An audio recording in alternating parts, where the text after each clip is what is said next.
Welcome back to the season finale of Inside Columbia Basketball presented by Vandewater. I'm joined by Kyle Matrician. I'm Mike Kowalski. We're going to have a senior special coming up today.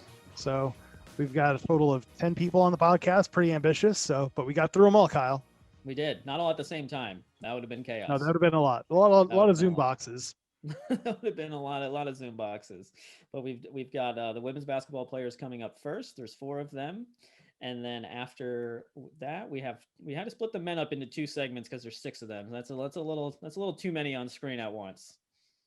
Yeah, we've got about 90 minutes of content coming your way, so we're not going to waste a lot of your time on an intro this week. So we're going to take a short commercial break, and we'll be back with the women's basketball seniors when we come back. We take care of the whole recovery process, getting them back to the level they were before they got injured, and many times even better. What's involved is preserving dreams. The first thing I do with any athlete is figure out their goals and then try to make a plan based upon that. One of the things that people don't quite understand about team physicians is how invested we are in these people's lives. We don't look at you as a guy with a shoulder problem. We try to understand what it is that makes you tick. They say you play basketball, you play football, you play tennis, but you can't play boxing. You have to fight. I remember the night where it went completely downhill. It was a massive tumor that had wrapped itself around my spine. Dr. Hartle, who was my surgeon, he aced it. They resurrected me. On August 9th, 2014, I became the WBA middleweight champion of the world. All right, welcome back to the Inside Columbia Basketball podcast presented by Vandewater. It's our senior special. As we close out the basketball season, we have the 4 seniors from the women's basketball program up first. Kallin Spiller joining us from Seattle, Washington, I believe, correct, right? Yes. Okay, good. Seattle. And then we have Madison Pack, Riley Casey, and Andrea McCormick all joining us from the same household in Nashville, Tennessee, and the home of Riley Casey's parents. So thank you to the 3 of you for taking some time today. Yeah, thanks for having us. It's good to see everybody. Like I said before we got on this, I haven't seen you 4 like in person in over a year. It's crazy. Mike and I were talking about how like last week was the week we all got sent home and started having virtual meetings. And here I am sitting in front of the Statue of Liberty a year later still, and nothing has changed. First of all, I kind of just want to catch all of our listeners up on what the 4 of you have been up to over the last year. Cal, I'm going to start with you. So obviously, last season, if we can think back that far, he qualified for the Ivy League tournament. Unfortunately, the tournament got canceled due to the pandemic. Everybody disperses, goes home. You told me you went back to Seattle, I believe, correct, at that time? And you've been in Seattle for a year. So how's it been to be back in Seattle for a year? It's been a blessing and a little bit of a curse. Obviously, I'm bummed that we didn't get to spend our senior season with our Columbia teammates on the court. But for me, it has been really nice to be at home and get to see my younger brother, who's 16, kind of grown up and get to know him as a person. So it's been fun to be home, and I've really enjoyed my virtual classes, and I'm thankful I get to stay on that track. But it has been tough seeing a lot of the other teams playing and not being around my teammates and not getting to finish out this season as we'd hoped to, and kind of finishing our careers at Columbia on that high note of getting back to the tournament. And I think we had a great shot at winning it. So. Yeah, well, do you have any other siblings besides the 16-year-old brother? I don't. And so when I left for college, he was 12. And so now seeing him as a 16-year-old has been a completely different experience. So I'm thankful to have had that extra year with him and with my family. And we've been pretty hunkered down here in Seattle. So I haven't even been on a plane since last March, which is a crazy thought. That's probably a good thing. It's probably a good thing. Well, for you, you're used to flying around back and forth, I'm sure, being from Seattle and then going to school in New York. And before that, you were in college in Seattle. I mean, your college journey has kind of taken you all over the place. And as we'll get into later, it's going to take you somewhere else. I'm going to kind of tease that a little bit. Hang on to some listeners here to see where you're going next year. But just if you can just, reflect on the time, like kind of, the time at Columbia. I mean, you had the transfer year, and then you had the year that you were able to play, and then you kind of got hurt. I mean, it's kind of been all over the place, but just like reflect on some of your moments that you'll remember and take with you from Columbia. There are so many moments I'm going to remember and take with me. I absolutely loved my experience at Columbia, and I think transferring was one of the best decisions I ever made. It was so much fun. I got to jump right in with this senior class now, and we were all sophomores living all next door to each other in Fernald, right on the center of campus. And so I think I have so many memories with my teammates, and from pizza tours around the city to fun bus rides back from road trips. And even though maybe my time on the court and games was cut short, and I may be the only Ivy League program graduate to have never played in an Ivy League game, but I'm so thankful for all the time I had. And there's so many moments I'm going to take away, both on and off the court. I've learned so much, and I'm so proud to be a Lion and to be graduating with these three who had that extra year under their belts. They've all taught me so much and have been some awesome friends in this process. Well, that's really good to hear. So I'm going to jump to those three now. Like I said, all in the same household in Nashville. So first of all, Riley, tell me, I mean, was this the plan? Have you three been living together all year? How long has this been going on? Because I know some of your other teammates are living together in New Jersey as well. No, we have not been living together the whole year. So I have kind of been bouncing around, just visiting people, gone out to California, saw my brother in Rochester, New York, safely, of course, with Corona, a lot of tests. I've just kind of been bouncing around, just visiting friends and seeing people who I wouldn't have otherwise been able to see. But this has only been for like about the last week. It's actually my family. All of them are at the same school in Nashville. It's their spring break, so they went out of town.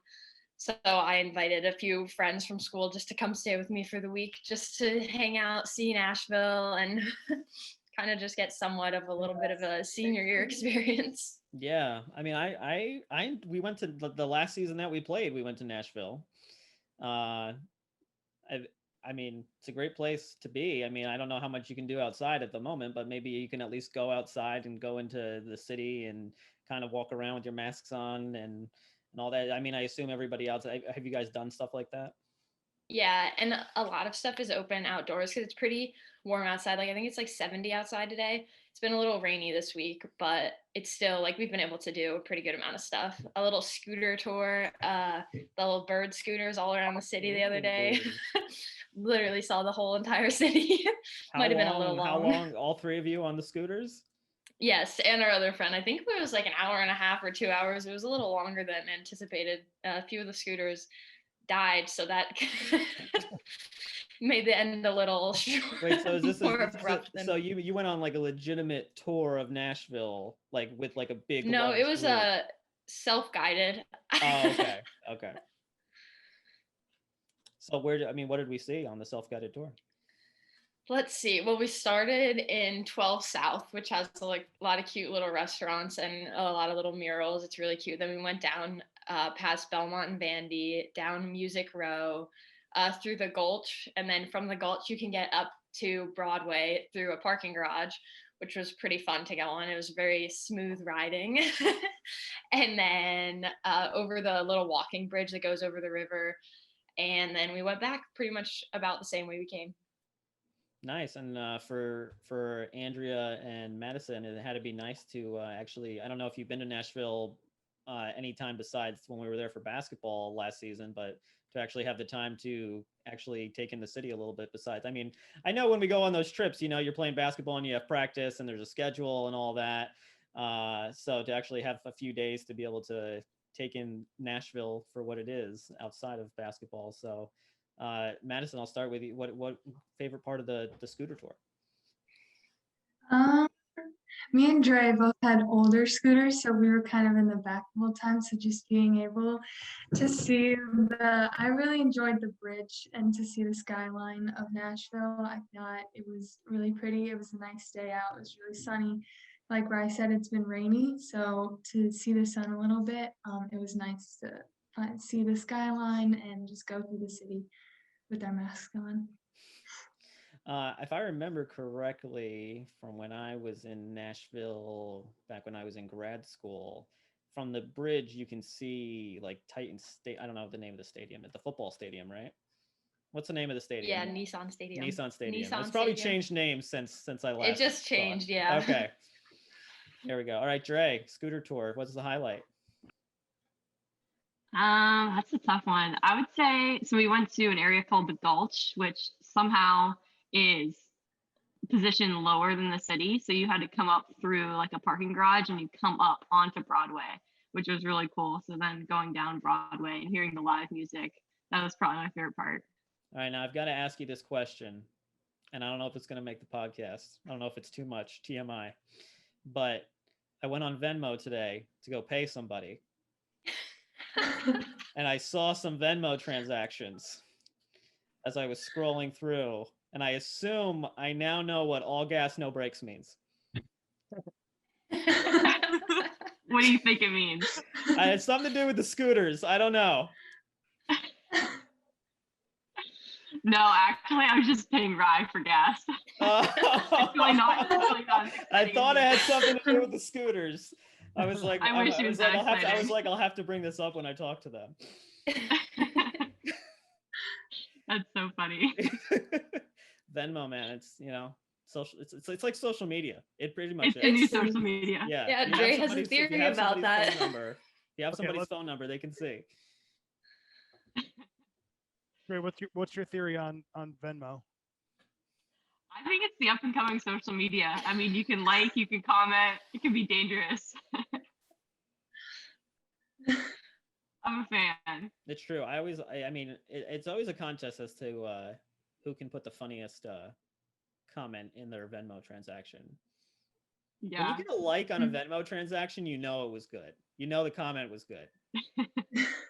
Or the other person was snooping way too much to like it. Someone's scrolling through their Venmo. I went through and I saw one of my buddies, his wife paid him, and I was like, really? And then I liked the comment, and I was like, man, somebody's a penny pincher around here. It was like $10. I was like, wow, you're making your wife pay you $10 for something? It was fun. So I guess for the three of you in Nashville, as we're kind of, and Kallin too, you can chime in too, but we talked to a few people about this as we're slowly integrating back into normalcy, regular social interactions. How's it been kind of starting to ramp that up? Obviously in the safe, socially distant manner and everything, but has it seemed as comfortable as the other people we've talked to, or is it still a little bit strained for all of you? I'll go first. I think for me, I'm very much a germaphobe.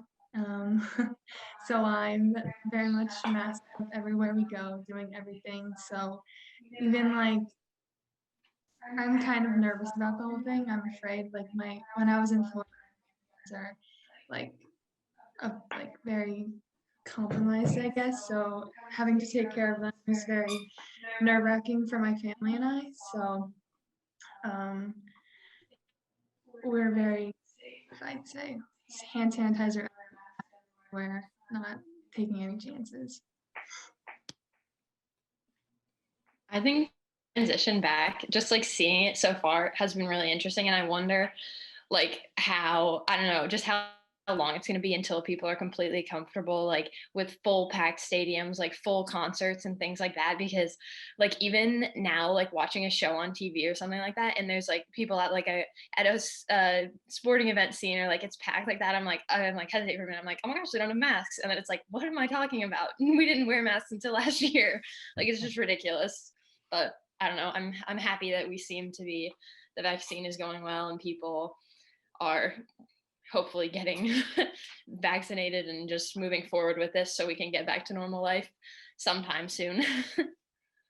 I also think it's interesting to see kind of the adaptations, how people have, adapted into trying to bring back normalcy. We sat outside at a restaurant the other day and didn't even see the waiter because we could just do everything on our phones, order, pay, everything, which was interesting. But I also think it's cool to really appreciate the little things that you may have appreciated before. For instance, live music outside. That's something that I definitely really appreciate now that I didn't necessarily as much before. I agree with Dre. I think there are so many new appreciations that we have because of COVID. And it's interesting for me because here I'm working at my high school, in the athletics department. So I get to live stream volleyball games to the parents who can't come to games. So it's been really interesting to see that as an adaptation. And it does make me really thankful for those live games that we had when we had the fans. And I don't know when it's going to get back to that, but it's been interesting to be a part of a team and an athletics program again and seeing all of those new things that have to happen in order to keep us all safe. But like Rye said, I think it's really encouraging that the vaccine is getting rolled out, and it seems like we're on the track back to normalcy right now. We'll have to talk to Alex Oberweger, Mike, and see if we can pull Cal away from Hawaii and get her on the broadcast team. Cal, you just stole the lead. We didn't even ask her about that yet. Spoiler alert. Oh gosh, no, I didn't mean to. No, I didn't say it. All right, I brought it up. Might as well go to it. I spilled the beans. Okay, I'm a spiller too. Don't worry. Oh, wow. Somebody said that to you before. You did not just come up with that on the spot for the first time. I've been born with it. I say it a couple times. That was amazing. So Cal, let everybody know. What are your plans for next year? Yes, so because I have 2 years of eligibility left, because of my transfer year, I had to redshirt as a sophomore and we lost this year as seniors. I will be a grad transfer at the University of Hawaii at Manoa, where I'll be studying marketing and competing as a Rainbow Wahine on their women's basketball team. Congratulations. A little different climate than Seattle and New York. Yes, I've never lived in a warm place ever. I've always been a self-proclaimed, I like sweatshirts and sweats and yoga pants. So I'm in for a big change, but I'm really excited. I've only been to Hawaii once and I was 2, so I don't remember or know what it's like. And obviously we haven't been able to visit due to COVID restrictions, but I'm really excited for this next chapter. But I will forever be a proud Columbia Lion, and I'm excited to take everything I've learned kind of to a new place, and probably one of the furthest places away I could play NCAA basketball from New York City. So it'll be a whole New York City. Experience. I was going to say, I don't know from Seattle, but from New York City. No, from Seattle. I mean, it's about the same flight. Yeah, it's about the same flight either way. How long? So that's like a 5-hour flight to Hawaii from Seattle. Yeah, it's out there. We'll kind of go around the room. Madison Pack, what are your post-graduation plans here? So I will be a grad transfer at Carolina University in Kallin, North Carolina. Can you say that one more time? It got cut off on my end, and I don't know if the recording caught it. I will be a grad transfer at Western Carolina University in Kallua. Can I start over? I will be a grad transfer at Western Carolina University in Kallua, North Carolina, and I will be studying sports management. Very nice, very nice. Have you lived in that area of the world before? I'm gonna guess no. I have not, but my aunt has a cabin in Hiawassee, Georgia. So we go and visit that area like once or twice a year in the summers. So definitely been in that area. It's like an hour south of Western Carolina. Good barbecue. Good, right? North Carolina barbecue. I lived in South Carolina for 3 years, upstate, not coastal. Also, if you've never been to Asheville, North Carolina, great city, great town, great. It's incredible. Very hipster. Yes. But also very cool place to hang out. Yeah. So I advise you take some time to hang out in Nashville. Mm-hmm. It's very cool.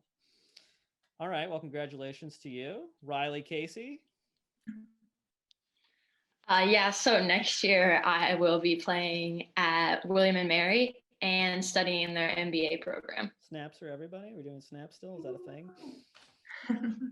William and Mary. So how did we arrive at William and Mary? Were we thinking about a few different schools or? Yes. So I was thinking about a few different schools, and actually probably a few weeks ago I went on a little, I guess not a little tour, it was a lot of driving and visited some of the schools. I couldn't meet with the coaches or anything, obviously, because of NCAA rules, but just wanted to see the campuses and the areas because it was a bunch of schools that I had never been to the area. So it was definitely cool. I love William and Mary. Williamsburg is such a cute little town, and it's just a nice, nice place. Bill and Mary, as I used to call it for fun. Well, we wish you luck as part of the tribe next year. Yep. Thank you. And Mad Pack is part of the Catamounts, and the what is Rainbow Wahine? Rainbow Wahine, Yeah, or Wahine. Bows, colloquially. All right, and then moving on, Andrea McCormick. Mary, I didn't know if Mary was your middle. I don't know if I knew that. Now I know that. Yeah, Mary's my middle name. So I'm kind of taking a different route, and I'll be starting my professional career come the summer. Very nice. Snaps so for you as well.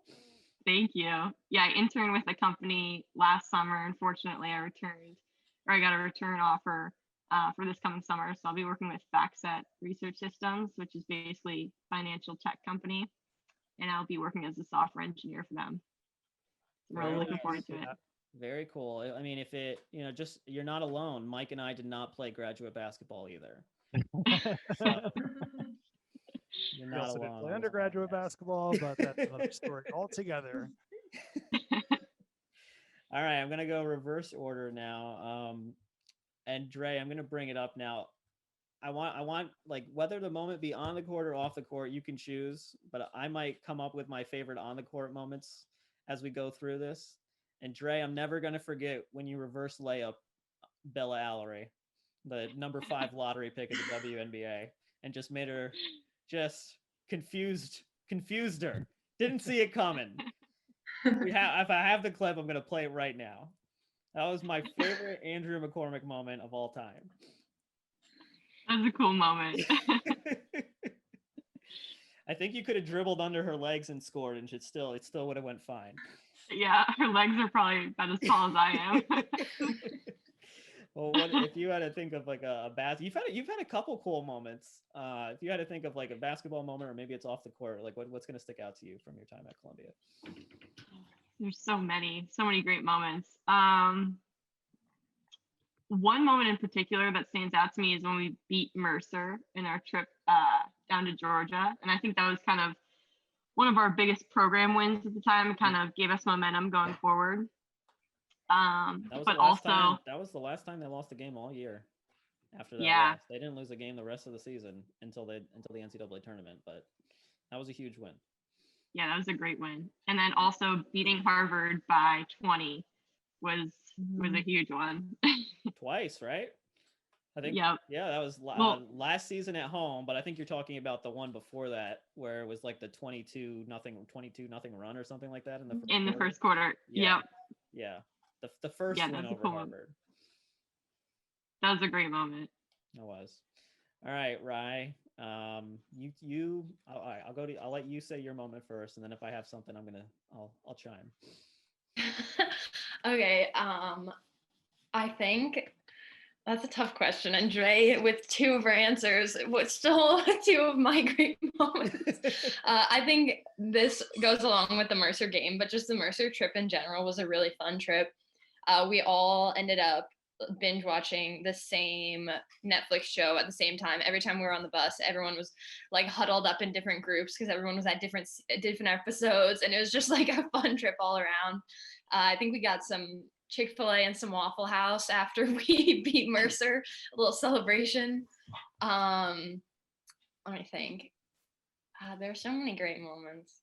I don't know. I think like all the little moments off the court too, just with the team in the locker room, or just like even smaller than that, like hanging out in people's dorm rooms. It was just like, I don't know. I just think that just makes the whole experience, just the friendships you make on the team and everything like that. I think that's one of the things that, I mean, I guess we missed out the most on this last year. Like we missed out on everything in regards to the season, but just like being together as a team, those moments are just like the best moments.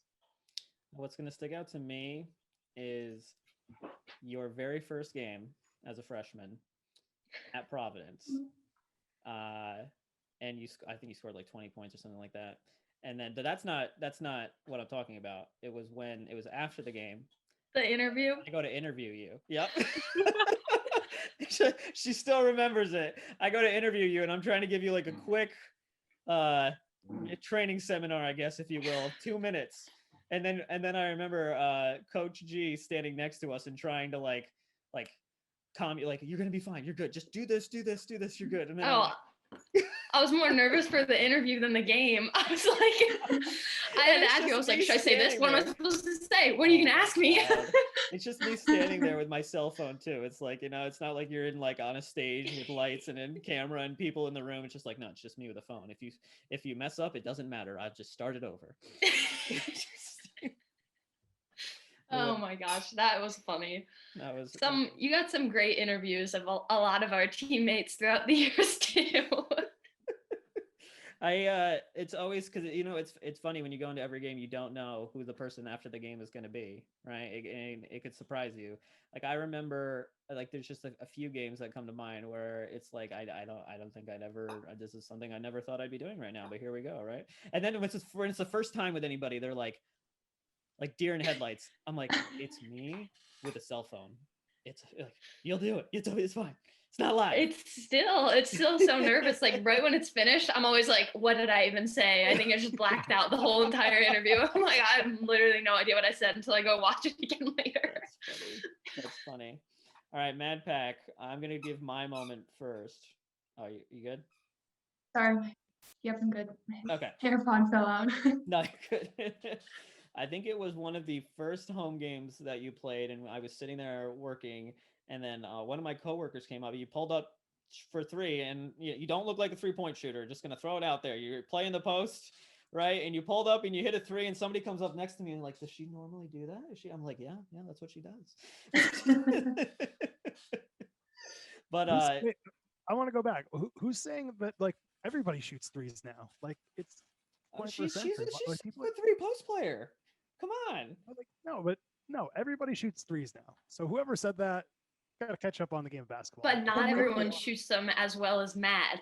That's true. Mad is one of the best 3-point shooters in the conference. That's what I mean. Everybody's got that, at least as a threat to shoot it. And obviously Mad can knock them down too. But I don't know, Cal, are you a threat to shoot a three?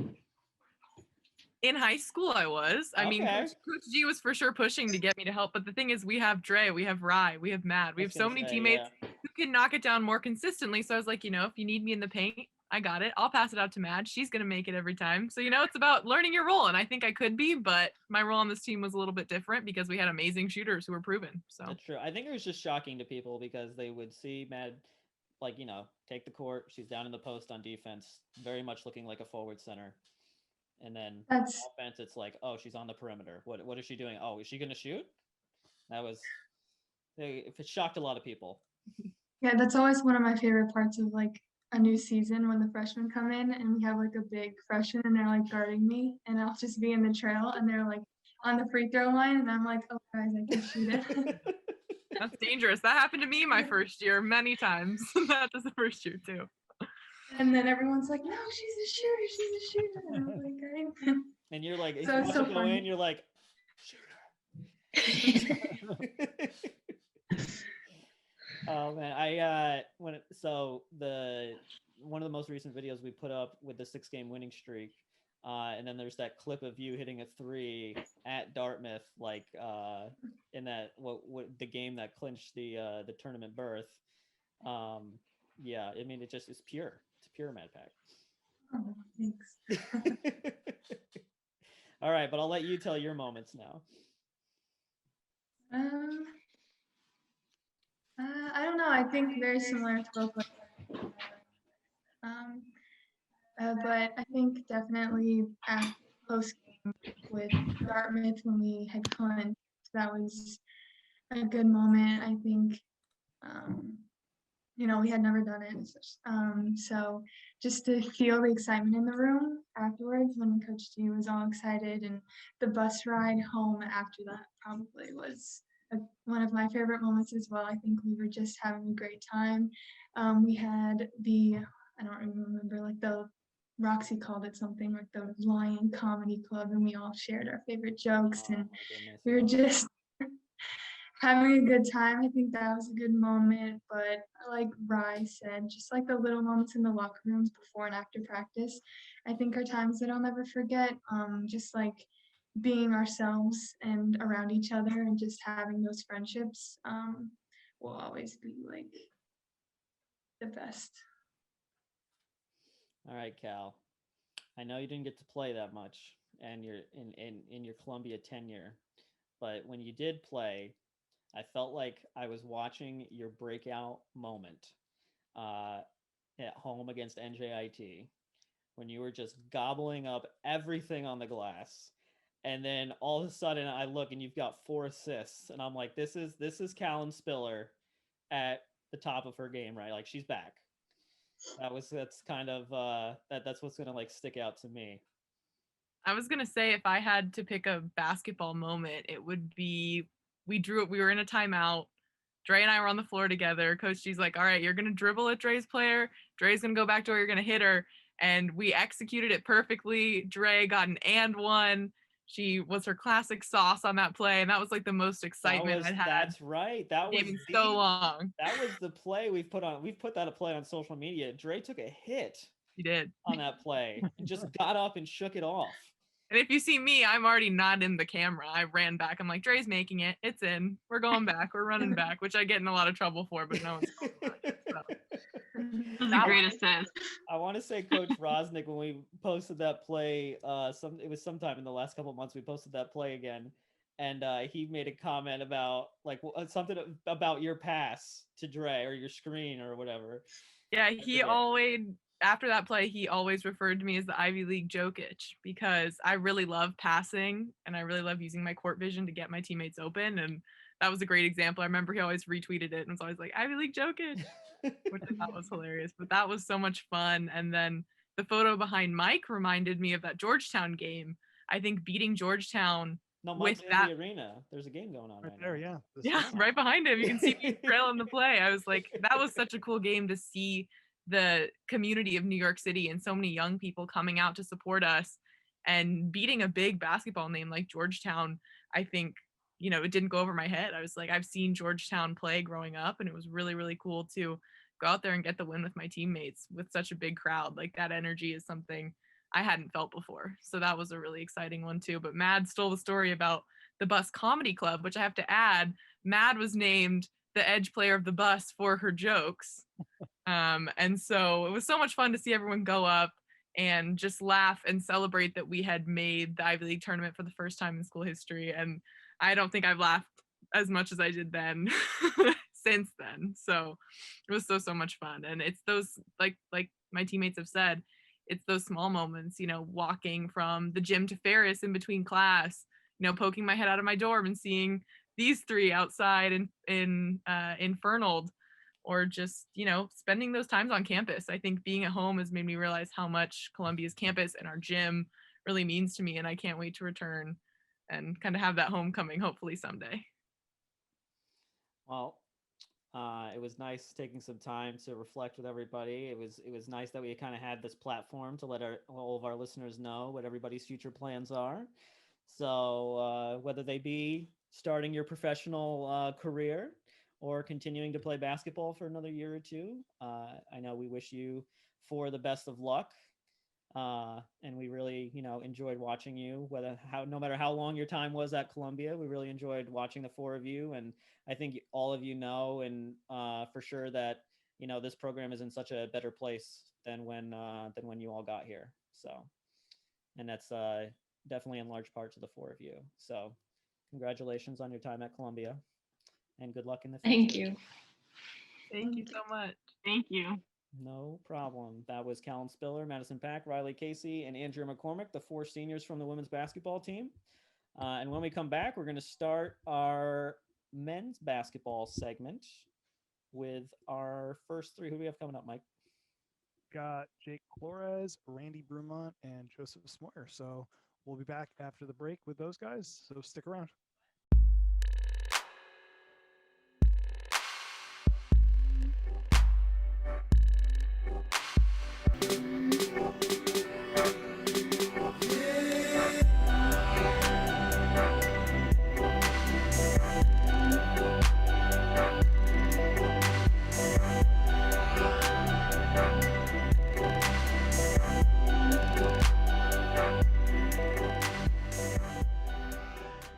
We all know what comes with being a fan, the ups, the downs, and everything in between.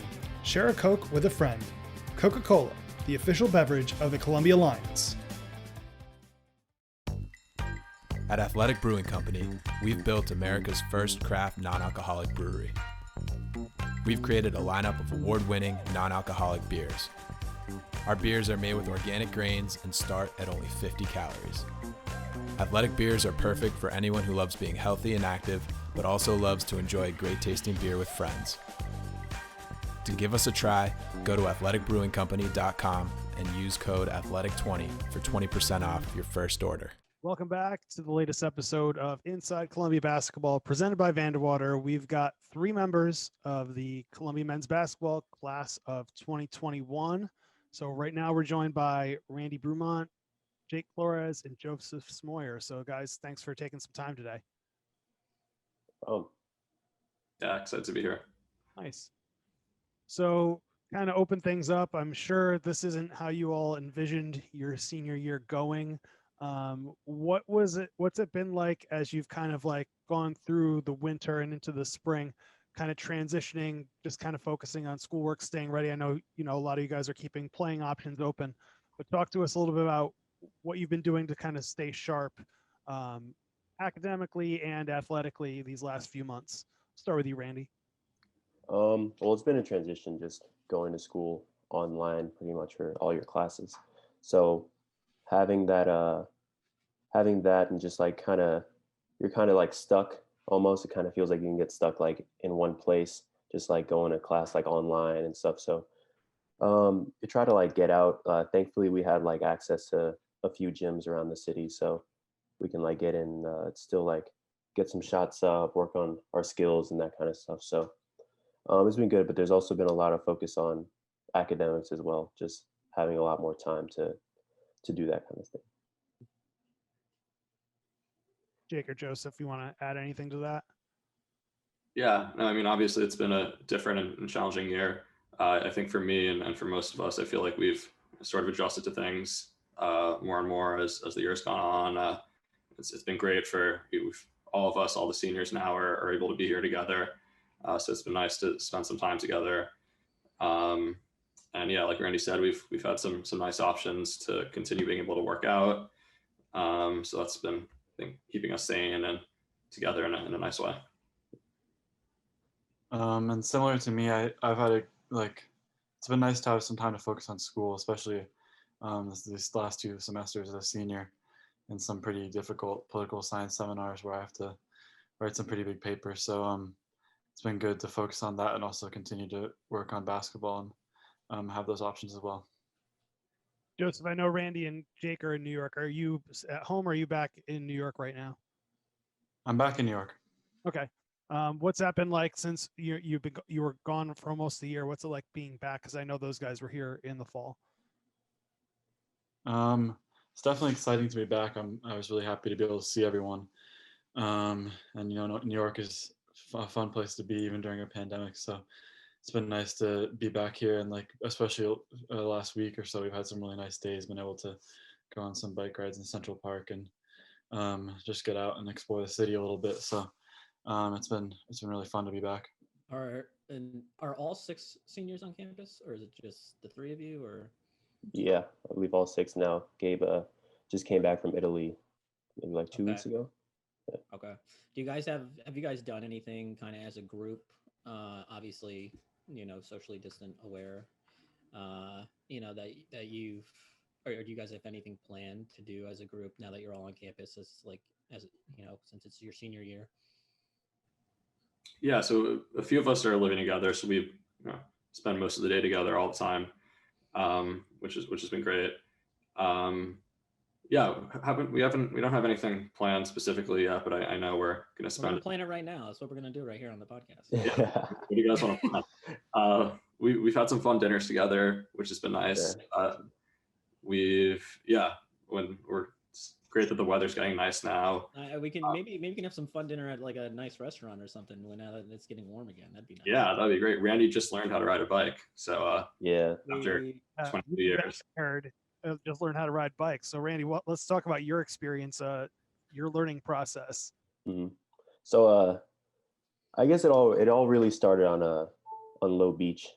The guys were out there. I think it was Jake and Tai at first, like just trying to get me to go straight, and it was very difficult because my balance was just horrible.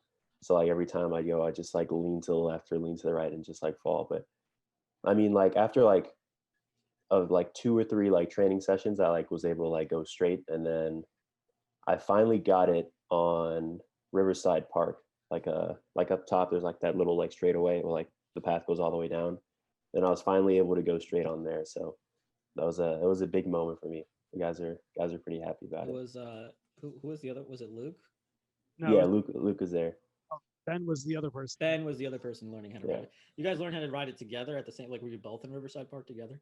No, Ben actually learned a little bit later than me. I kind of picked it up before he did. Oh, okay. Yeah. Okay. How was that moment? I mean, it was great, but then they wanted to take me on like the street and stuff, and then there were like cars. I'm like, that's a whole different story, you know? Not yet. Not ready for that. Oh, you got anything else? Oh no, yeah, I was just I was gonna. Were you guys Jake and Joe? Were you there for the bike riding lesson? I wasn't there, but I was very excited to hear about it. It was an exciting moment. We're gonna, once conditions allow, we're gonna throw a bike theme party for Randy and Ben. Nice. I'm hoping to go on a bike ride with Randy at some point. So Yeah, that could be a senior activity for you guys. Yeah, we can do that. I was gonna say I didn't know if there's any more guys on the team that just don't want people to know they don't know how to ride a bike. There could be, yeah. They could be. We'll find them and teach them. So We're not going to out them today. Maybe another episode. So let's take a look back. Walk us through, your if you can remember your development from first year to senior year, and how you think you've grown as players and individuals, and how Columbia, the coaching staff, your teammates have kind of helped you get there. We'll go in reverse order this time. So Joseph, you can start. I mean, I obviously didn't really start at Columbia, so it's been a long journey from University of Portland to Columbia, and definitely like the biggest thing for me is just maturity. Like coming as a freshman at University of Portland, I didn't know what to expect. So that's like, and then coming into Columbia, I definitely knew more about what I was going to getting myself into, and I was able to prepare myself better for the season and just really get into the basketball and not be as kind of taken off guard when and be more comfortable in terms of being on the team and stuff. So yeah, I had a bit of a tough first couple of years. I had 2 season-ending shoulder surgeries, and then finally got to be on the court last year, which was awesome. Not to sound cliche, but I think those kind of bumps on the road allowed me to grow in ways that I wouldn't have been able to imagine coming in. And I think I got super lucky to have such great people around me. All my teammates and the coaching staff really helped me have a good perspective through that. And it was great to be as much of a part of a team as I possibly could throughout those 2 years, and then to come together next year and be able to actually be on the court was great. So obviously would have loved to have another chance to play this year, but I'm really grateful for my experience within the basketball program and everything that the Columbia community has been able to teach me and give me these last few years. And for me, I think I matured as a player and a person so much over these past 4 years. Like as a player, coming in at like a little under 190, and then just like growing, like getting physically stronger, and just like being around the game so much to like you just know things, like the game just goes slower for you. And then as a person, like Jake said, just the amount of like tremendous people we've met like throughout these past 4 years is just like showed me different perspectives and like taught me so many things, and I'm very grateful for that. Randy, the hair transformations over the last 4 years have been yeah, true, that too. Yeah. What's when you reflect back, and it might be hard to kind of do it right now, but when you reflect back on your time at Columbia, and you think about your time on the basketball team, what's going to be like a moment that sticks out to you, you think, Randy? Immediately, the one thing that came to mind was when we beat Yale at their place. I think it was 2 years ago, our sophomore year. That was a really fun moment. I think we just beat Brown the day before, and like we had like a little tough stretch, and like that just like coming back, and then just like celebrating in the locker room, and then just like knowing that like this moment is gonna like last a while, because like we were having like a little bit like I said, like a tough stretch, and like that moment right there was just such great fun, and like we'd worked so hard like in practice like the week before and stuff, and like it was just all like kind of coming together. So that was a great moment for me. What about you, Jake? I think playing in a game for the first time last year at St. John's was a really cool moment for me. Obviously, being from New York City, and St. John's being in New York, it was really cool to step on the floor for the first time. I think overall, I always really love the little things kind of off the court that you wouldn't think much of. Like our bus rides together were always a lot of fun. Just making each other laugh, something I'll always remember. Is there a moment on the bus that you can share with us that you know is going to stick out? There are a lot. A lot of pranks being pulled. A lot of sleep pictures. Maybe we can get you guys some of those. We saw some of those last year in the in the virtual sea that we had last year. Oh yeah, we did. Yeah, no, a lot of those. Joseph, I know your ride, as you said, has been unique, going from Portland to Columbia, and so. But you know, if you can pick a Columbia moment for the sake of the podcast. Well, I was actually going to say the Yale game too, because that was my redshirt year, and I came down on the train to watch, and no one really knew I was coming, so I kind of showed up, and everyone was kind of looking in the stands like, oh wow, Joseph's here, and so it was kind of cool to see them on the road and see them get the win. Then I got to go in the locker room afterwards. Is that your transfer year? Yeah. Okay. And so yeah, just to see them like be in practice that week and like see how we worked really hard, and like we had lost the few weeks before that, and just like seeing it kind of all come together at Yale and beating a really good team was really exciting for me. So I know Mike touched on it a little bit earlier, but do any of you have plans to play basketball beyond this year? Yes, so I, along with Tai Bibbs, are committed to Howard University for next year. So I was going to do 1 year and get my master's over there. So. Very nice. Well, congratulations. Thank you. It's awesome. I was gonna kind of pivot to that because I did know that, Kyle. So well, I want them to say it. I know. So I'm gonna leave that in, but I'm gonna follow up with I'll follow up after the rest of these guys go. So all right, Joseph, you're not going to school number 3? Yeah, I'm planning on playing. I'm not exactly sure where yet. Okay. But I have a few options. Might drop down to D2 school, which would be a good opportunity for me. I've had to talk to a few D2 schools, which would sound like great fits. So just trying to figure it out right now, trying to find a good fit where I can keep playing and use my last year of eligibility. So very nice. Very nice. I'm still not quite sure yet. Still keeping all my options open. I recently started working on a company, so trying to figure out if I'm going to want to pursue that full time starting soon or try to play. So we'll see. So going back to Randy, I mean, obviously there's some ties with former assistant coach Kenny Blakeney being the head coach at Howard. How did you? I mean, obviously that relationship probably played a key role, but what were some other factors that led you to Howard? Just the fact that it's an HBCU is just that's such a prestigious one at that. I'll be continuing my education at a great school.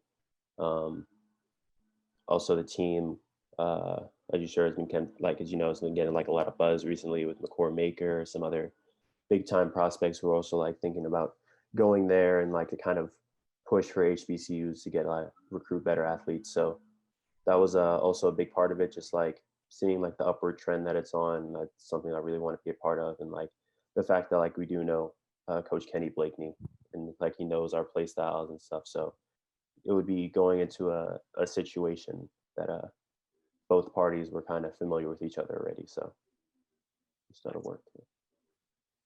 Yeah, that's awesome. I think that's going to be like tremendous experience for you. Like, you know, to be able to, you know, you like none of us wanted this to happen this year, but you know, the fact that you made something out of it by, you know, going and, grabbing hold of that experience that you'll have next year is going to be tremendous. So I look forward to watching you play, Randy. Yeah, I'm excited for it. I wanted to ask if any of you guys have been texting Mike through this big run that he and Michigan have been on, and what do you think? How far are they going to go? Yeah, I've been speaking to Mike a lot. Really, it's been really cool to watch. He's obviously playing great on an incredible team. So they're my pick to win the whole thing. Gonzaga's good, but I don't know. Michigan's been coming together. They're looking really good. Mike's really stepping up. So I'm going with them. Yeah, I'm rocking with Michigan as well. Nice. I mean, yeah. If he makes it to the Final Four, I don't know. I told Mike we got to have him back on the podcast. Yeah. We'll wait till after the Final Four. He's got some. No, come on. No. Mike's too conservative with this. You just got to go after it. You got to get him on. We'll bring all the guys back on too, and they can chat with them. Yeah, that'll be fun.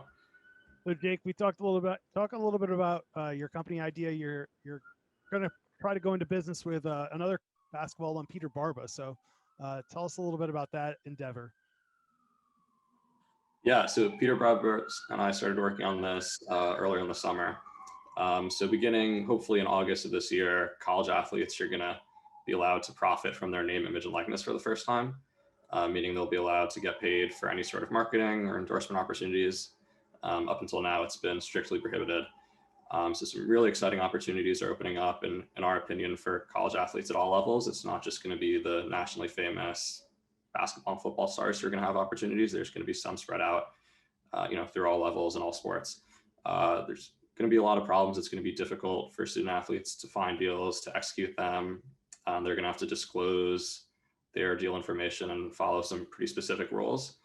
So what we're doing is building a marketplace to connect college athletes with brands and businesses for any sort of marketing opportunities, whether it's a social media post, an in-person appearance at a local business, an autograph signing, whatever it may be.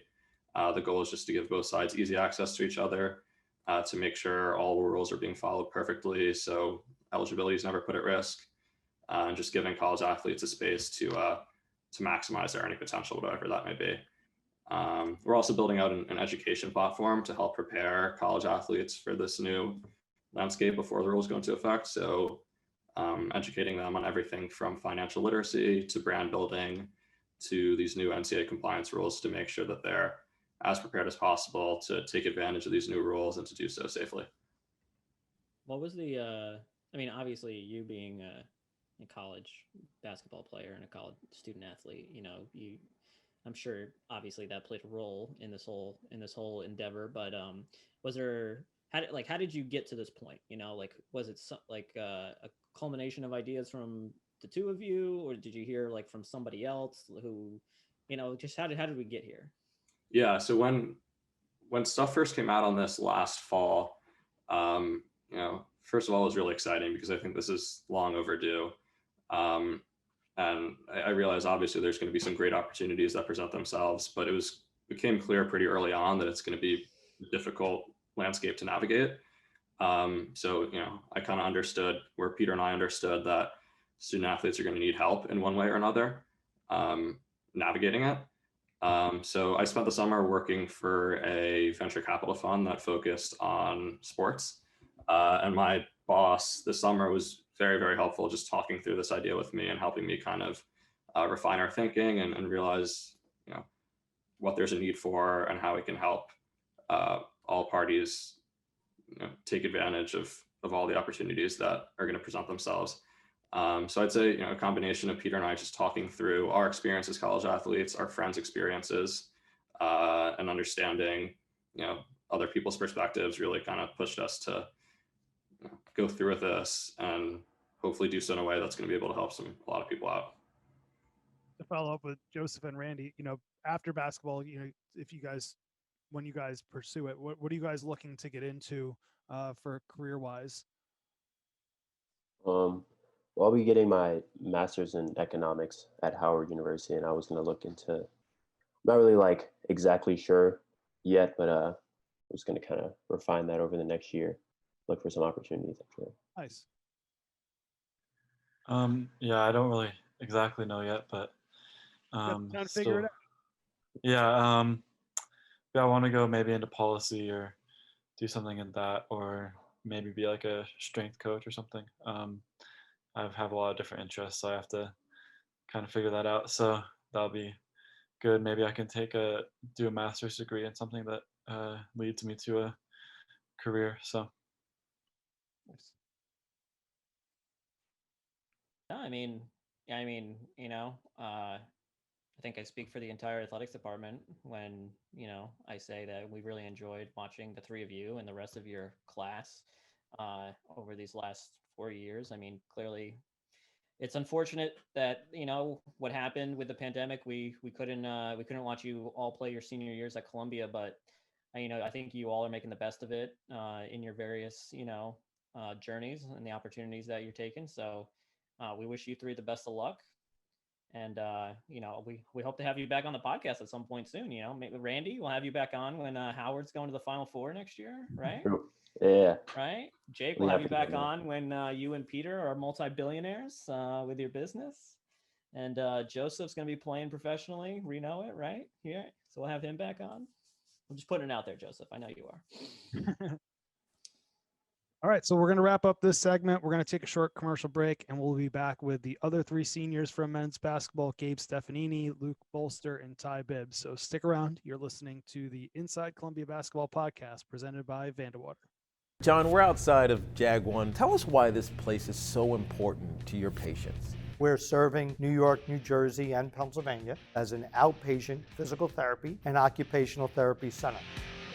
We've worked very hard in the last 2 years to bring us close to 100% in-network in all our facilities. We treat every type of pathology and illness and surgical intervention, taking that patient's needs and building the rehab program around that goal and attaining the goal.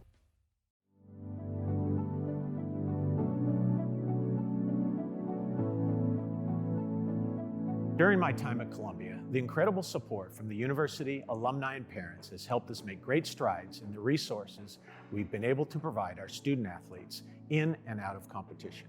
We do not want to lose that momentum during this unprecedented year. With that in mind, I'm excited to announce the launch of the One Roar campaign for athletics. For this year only, the One Roar Fund will replace all sports-specific fundraising. By bringing our alumni and parent communities together, we can truly do something exceptional for past, present, and future Columbia Lions.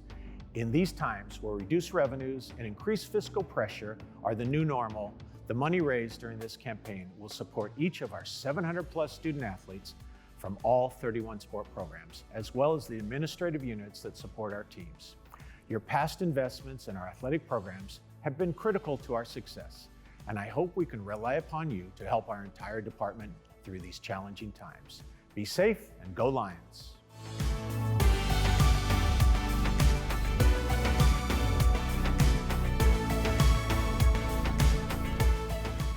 Welcome back to segment 2 with the Columbia men's basketball seniors. We're joined by Luke Bolster, Tai Bibbs, and Gabe Stefanini. Guys, thanks for coming back. Good to see you all.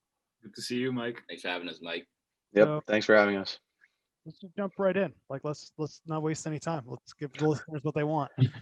All right. So how's the semester going, Gabe? What's it been like for you? We'll start with you, Gabe, because you're back in New York City. What's it been like these last couple of weeks? What was it like coming back from Italy? Talk about like the quarantining and kind of getting reacclimated with New York City these last weeks. Yeah, I mean, I didn't really have to quarantine because I got a COVID test the day before I left, and then as soon as I got back, I got one. So like it was basically like just a 3-day quarantine. I was in Jersey, one of my best friends that I stayed with in high school, and then I'm just back in New York. I'm staying with some friends, and right now, like during the day, I usually just chill with like Tai, Randy, and all the guys, just gonna hang out as much as we can till we're out. So it's been good though. It's been good to see everybody. Like I kind of needed and like I missed everybody, like especially seeing the coaches and just like kind of get back to what my routine kind of was here. It's good. It feels like I'm back home. Like instead of like it was been too long since I was in Italy. I needed to come back to New York and just get a different experience and environment for one last time. Tai, what's the house dynamic been like since Gabe's come into the picture? Is he polite roommate, doing his dishes, cleaning up after himself? Nah, he's cool. He hasn't stayed with us too much. He kind of just hangs out during the day. he's cleaner than my other 2 roommates, so so I respect that. Nice. So Luke, talk a little bit about what you've been up to this last year and semester, and give everybody an update. Yeah, I live with my roommate is Ben Milstein, who's a rising senior on the team. And yeah, I've just been, since the season was canceled, trying to take advantage of some academic opportunities that I haven't been able to in the past. So I've gotten to take a couple art classes because usually they meet during our practice time. But that's been a nice sort of silver lining of the pandemic, something I've been able to get into. Other than that, just, it's weird. I mean, basketball has started up again. We've been able to get in the gym. So it's starting to feel a little bit more like normal, but it's been nice to have a new dimension of like time in your day, but we definitely missed the consistency of the schedule, practice every day and working out. But yeah. Nice. So Luke, we talked a little bit before we started recording, but if you want to let people know, you're planning on applying for grad school right now. You're in the process, so there's a potential that you could be back for another year at Columbia with the new Ivy League waiver. So talk a little bit about that and what you're trying to do here. Yeah, I think I'm really lucky because the opportunity doesn't work for everyone, and from a basketball and academic standpoint, it made sense for me. And so I'm really happy that coach, wanted me back, and I'm excited to try to, get some closure on my Columbia career in a way that our class really didn't get the chance to. But yeah, I think I'm really excited and I'm hopeful. I don't want to take anything for granted. I don't want to, guarantee that I'll be back because the admissions process is competitive. But I'm excited. I've been working out with the team and it's going to be a really exciting opportunity. So just trying to give it my all. We like your chances. We've got the highest GPA on the team, guys. So we'll hopefully see Luke back. We talked to Randy in the last segment. Were you guys a package deal going to Howard? Was that part of the plan? Pretty much. Yeah, I guess me and Randy are kind of like a duo. We have been for the past 4 years. So we're happy that Coach Kenny's kind of continuing that tradition. And we're excited to be able to stay together and obviously do that with Coach Kenny, a familiar face, and Coach Jake Brown as well. So yeah, we're excited and blessed for that opportunity. Couldn't be happier to do it with anyone else. So in a weird way, their season unfortunately got shut down a little bit earlier due to COVID issues. Did that kind of help you kind of speed up the process? Because a lot of these other players are still, they're going to wait for after the NCAA tournament probably to make their plans. Yeah, so we got in the portal kind of early. We wanted to get a head start on all of that because we knew this year would kind of be crazy with transfers and things like that. So we tried to get in as early as possible to weigh out what options we would have. And a lot of the schools were kind of in a waiting game to see what was going to happen with the end of their season, what was going to happen with their seniors, whether they're going to come back or not. So it was kind of a blessing in disguise that their season also got canceled early because right away they knew what availability they had. And like I said, it seemed like a perfect opportunity for Randall and myself to go play for a familiar face, a guy that we trust, and a guy that we really want to play for. So I guess we're real. I'm very happy to be able to have committed as early as I did and be able to go play for Coach Kenny. So I'm excited. Gabe, we talked to you earlier in the year. You're still weighing your options and everything, but it looks more likely like you'll be playing another year of college basketball, right? Yes, sir. I decided I'm gonna do a fifth year somewhere else because obviously with the new waiver that the Ivy League did, I still didn't have a chance to come back for different reasons. But I'm just waiting for the right opportunity and the right time to make my decision. I already got some good choices, but I'm waiting till March Madness ends, obviously, and then probably like a month or so, I'll be making my decision, I hope, and we'll see where that takes me. I know it's probably a little bit different for all of you, but talk about, Coach Engels and the Columbia coaching staff and how they've been kind of helping you guys through this process. I mean, it's obviously unprecedented and they haven't really had to do that, but talk about the support you've received from the Columbia coaching staff on this last year even. But it's definitely been like very challenging for everybody and like kind of a weird year, you know, especially since the Ivy League made the decision that we're not going to play. So once that was made, I put my name in the portal, and you know, coaches helped me all the way through it. Like been talking to all the people that he knows, all the coaches that he knows that he thinks that I would be a good fit in. And we just actually grabbed lunch today, and we still talked about it a little bit, you know, and he's just trying to help me make the best decision for myself, because obviously this is like a very delicate decision, and a lot of people, a lot of grad transfer can go to a place where they might not be appreciated enough, or like, you know, it's because we're not high school kids anymore. You don't have 4 years. You're not young. You don't really know what you're going into. Like we're grown into men, and like we gotta start taking our responsibilities. So it's just a very it's like a decision that you need to be really careful on, and you gotta go somewhere where you appreciate it and you know you're gonna play. So you know it's and that's what like he's been really been trying to get to me, and don't focus too much on like the level or the name of the school, but like who's there and like what they can offer you to make you feel comfortable and like give you the best opportunity for a future, you know, for my future after school, you know, hopefully my pro career if I had the chance to play professional basketball.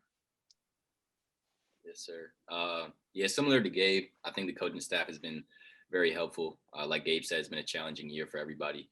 When we found out that we weren't going to be able to compete this year, I think we were all pretty upset about that. I know I was for sure. Gabe was actually one of the first people that I met in my class coming in the summer, and we talked about from that point when we were young freshmen at the time, about having a chance to one day be the leaders of the team and be the two guards to kind of be those leaders. And I guess like the three of us are sitting here, and that's what we had hoped to do this season. So it's unfortunate we didn't get to do that, but I think we did the best job that we could to try to lead in uncertain times. And I think even with the uncertainty of what was going to happen with this year, I think the coaches have been really respectful of what we wanted to do with our futures. And just like Gabe, they've been very helpful with me, offering me guidance and their opinions on what they felt I should do with my future. So I'm very appreciative of that, and anything like they need in the future, anything I need, I know that they're there for me and they know that I'm there for them. So I'm thankful for it all. Yeah, you know, echo everything that Gabe and Tai said. I think that the biggest thing for me is that the relationship with our coaching staff sort of graduated beyond basketball. We were dealing with something that was completely, no one was prepared for. And especially our class, you know, we felt the love. And so that was great to see. That's certainly not the case with all coach and player relations, but you know, our coaching staff is, you know, coaches first and friends right along there with it. So yeah. Agreed. So let's jump into some superlatives a little bit, like some of your favorite memories from, you know, your previous 3 years at Columbia. So Ty, we'll start with you. Anything that sticks out? Maybe let's start with off the court. So like a funny moment that you're like you'll never forget. There's too many. I don't even know. There's so many. Just I think just freshman year or sophomore year, like all of us lived together, everyone in our class. And just obviously living with the guys, you grow so close to them and like they become your family. So I think that's definitely just my favorite time is just hanging out with the guys, like being with them literally 24/7. Like they're my guys. Like I'm with them all the time. I hate them. I love them, like all in one. So we kind of go through it all, and have been through literally anything you can think of. And we did it together, like whether that's laughing together, crying together, as cliche as it sounds, but we did it all. And I'm thankful for all of those moments. All right. So I won't put you guys on the same spot as I put Ty. All right. So what's the best meal you guys have had together, like as a team meal, either on a trip or even on the side, like whatever, you know, New York City known for its food. And I'm doing this in honor of Kyle, who couldn't join us today. So okay, Luke, what was the name of the place we went to where we had steak on the steakhouse? Yeah. That was probably one of the best meals we had at the team. Yeah. I'm trying to remember the name. It was like Downtown. Peter Lukes or something. Yeah, it was like Peter Lugers or something. Yeah, I something don't like know. That player is probably one of the best we've ever had as a team. Yeah, that was the coaching staff took us out to get like steak, and it was That was after we visited like Goldman Sachs. Right? Yeah, we Yeah. on a visit to Goldman Sachs. Yeah. Yeah, that was dope. fun. But obviously, Followed- like even like all the dinners that we have, like with recruits and stuff, it's always fun to go because you get a good meal out of it, and you just like hang out with the new guys, get to know like the new freshmen and the incoming freshmen. So whenever we could help out the coaches, as they helped us out, like we always did it. Yeah, I would say a close second on that is the Dartmouth pregame meal in the Hanover Inn. It's just a real homey, good time. Super cat. Yeah. Nah. We're not writing home about the food at Dartmouth. Hey, those what year was our freshman year or sophomore year? They had like garlic knots though that were actually No, those were good. That's one of the fun things about like going on road trips is we usually get the same meal, so we can compare them pretty easily. And there are some good ones and there are some bad ones. Actually, I do have one of the best memories of the court. It was the Christmas nights, Luke, when we were doing all we did my imitation. That was fun. Yeah. Those are always a good spot time. on. That was pretty spot on. That was good. All right, for any of you, favorite Jesse Agel story? Oh my god. Ooh. Oh my god, that's a long list. Like, My freshman year, we were in practice, and I made these simplest play. Like I think I drove down the lane and jump stopped and like bounced past it to Jaron, who was like our old big man at the time. I like bounced past it across the lane to Jaron, and he dunked it. And Coach Agel stopped practice and was like, "Are you serious? Like, what did I do?" And he's like, "That is the worst play I've ever seen in basketball." It was just a simple bounce pass. The dude said that it was the worst play he had ever seen in his entire years of coaching. And I was shocked. I couldn't laugh obviously, but I thought it was hilarious in the moment because I was like, it was just a normal play. But yeah, Coach Agel is I love that. Yeah. We got so many stories about him as well. Funny looking back at it, but it's like he's trying to push you to be better. It's Yeah. trying to do. Like that's where it's coming from. I'm just trying to It's put a tough love, yeah. Yeah. We have a lot of those tough love moments. Yeah. I remember Coach Engels one. That was my freshman. One of the first few practices that we had. Like I was on the court the whole time. I was sprinting. He was yelling at me because I wasn't running hard enough. And then I go to drink a cup of water. I remember. As I'm like this, he's like, "Gabe, what are you doing?" I look, I'm just drinking. He's like, "Get back on the court." So I dropped the cup and I ran back on the court.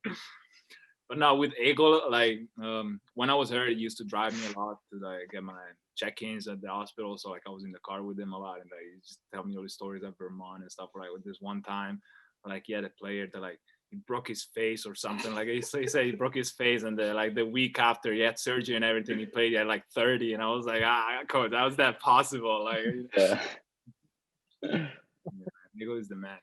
Yeah, I think with Agel, just rather than pick one story, I think it's the fact that he has a story for every situation, every person. He's been around the game for a long time, and he's got a lot of wisdom. He's got a lot of funny stories. So definitely don't be afraid to start a conversation with him because it'll be entertaining and you'll actually probably learn something. The conversation might not end though. That's the conversation gonna last a while. I don't want Peter Barber's ego to get too big because this is his second mention on this episode. But I think when we talked to him, one of his like life goals was to make it into a Jesse Agel story. Yeah. But said that he's like, that's all I want in life. I want my name to be dropped in a Jesse Agel story. I could see that. So you guys are part of a nice little history there. So we've talked about in previous episodes, Coach Engels and his inspirational messages on the group chat. Is there any ones that stick out to you guys that any of your favorites? Coach Engels? Yeah. That's a good question. Coach actually, the other day, I mean, this doesn't apply as much to Gabe and Tai because they're going places next year. But Coach sent a video of Kobe Bryant talking about sort of his approach to like making a team, and like the idea, like basically what he said was like, the reason I'm so hard on guys is so that when we step on the court, it's 15 people with my attitude, my competitive intensity, and my passion come into play rather than just me. And so that was a pretty cool video to watch. Just because, obviously Kobe passing away was, it was really hard for the basketball world. And just to see sort of how much he cared. But yeah, that was a good one. That was the first one that came to mind for me. Yeah, I think like we have our team values, obviously, like every other team in the country, like in the world probably. But I think what he really tries to touch base on getting us, like all of us, to be a leader, and like we need to be accountable, and take responsibility. Like how much are you willing to sacrifice for your teammates? Like when things don't go right, are you gonna be the one that quits, or are you gonna be the one that's like step it up and like encourages everybody? Like just it's gonna be like a leader on and off the court. Like he tries to like give us those values, not only for like because we're playing with him, but like for life. He's trying to help us become men. Like he from the first day, he's always been like really tough on us, but like in a good way. We always took it the right way. We never like just backed down from like when you like yell at us or like anything, because we knew what he meant to us. Because like what I always say, you need to start getting worried when coaches stop yelling at you and stop getting on to you, because that when they're gonna stop caring. And like the thing with coach, like he never stopped that, even with like the younger guys that are coming in. Like he's on to them more than he's on like the seniors or the juniors. That they like, even if we do something wrong, we usually know how we're gonna fix it and stuff. So like if he gets onto you, so a coach gets onto you, it's usually like for what the bet, because he's got the best interest in you. So that's what I've always appreciated about him. Like he never like lets you slack a single play. Like that's the crazy thing. I remember he used to get on me for like, because I wasn't sprinting all the way through the corner, and I was like, I thought I was, and like you gotta play hard the whole time you're on the court. And I think that I really improved on that factor, seeing, what he means. Because like when you're a freshman, you don't really know what you're going into. You're like a new team, new rules, new coach, like new teammates. Like you don't really know what to expect. And the fact that he's like always so like disciplined and tough, and like knows, like, because he knows what he stands for, and he's always gonna stand up for himself or like what he believes. And I think that's something that he tries to transfer to us too. Nice. So last question for me is, talk about, how have you changed in these last 4 years as a person, as a basketball player? Just talk about your development. You guys talked about maturing and everything, but what other ways are you different now than when you came in? You guys want to start? Or? I guess I can start. I don't know. I think coming in, I was, like Gabe said, I was just eager to come into something new. It had been a lifelong goal of mine to become a Division I basketball player. And like my freshman year, like I was kind of in awe, like I was doing that. I was living my dream. And then once I was here, I think, I don't know, I was like shocked. I was a young kid. But I think in my 4 years here, I think I've grown into like a man instead of like the boy that I came in as. And I think that's come from, I think, the challenges and the successes that we've had on and off the court. Like these past 4 years have been some of the happiest and some of the some of the most difficult times in my life. And I wouldn't change a single thing about any of it. So I think I've learned and I've grown from everything I've experienced here. I met some of my best friends, people that I wouldn't have met if I didn't come here. I'm living in one of the greatest cities in the world. So yeah, it's been a struggle, but it's also been like a life-changing experience for me being here at Columbia, playing for Coach Ingles, and meeting these guys here that I don't consider teammates. I don't consider them friends. Like, this is my family for real. So I'm thankful for it all. And I'm happy. I'm proud of who I've become from these 4 years.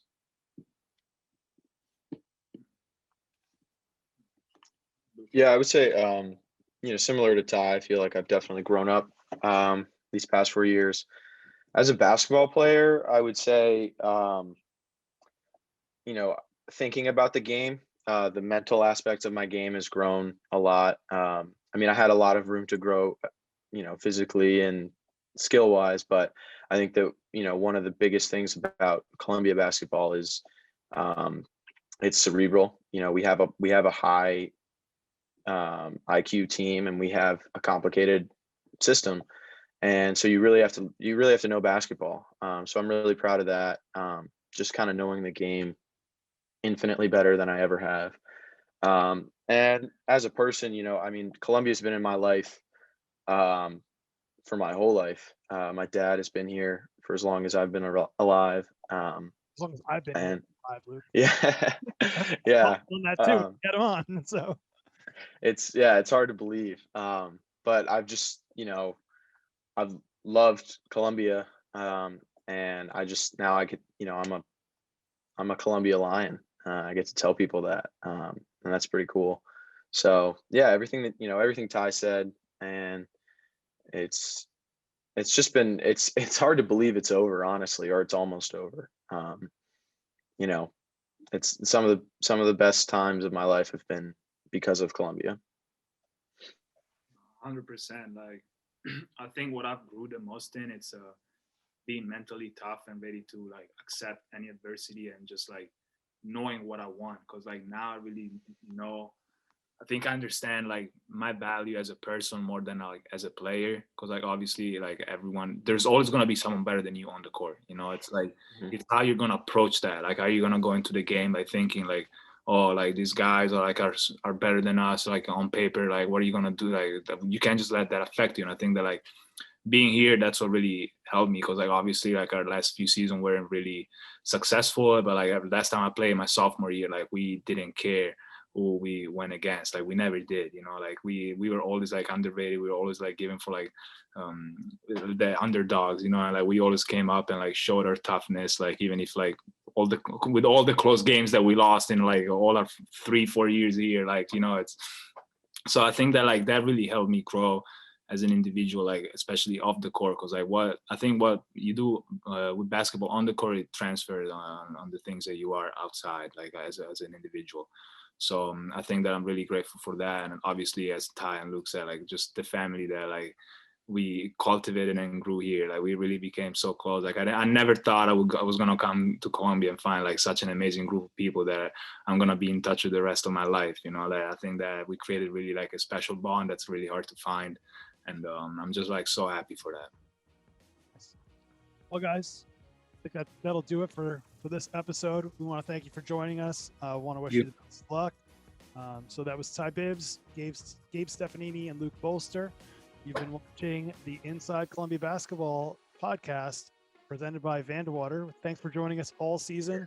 Make sure to check up on all the previous episodes on SoundCloud, Spotify, Apple Podcasts, all the major podcast platforms. So for my usual co-hosts, Kyle Matrician and Megan Rojas, I'm Mike Kowalski. We will see you again next fall when we will be hopefully back on campus and have some basketball games to talk about. So thanks again for listening. We'll talk to you soon.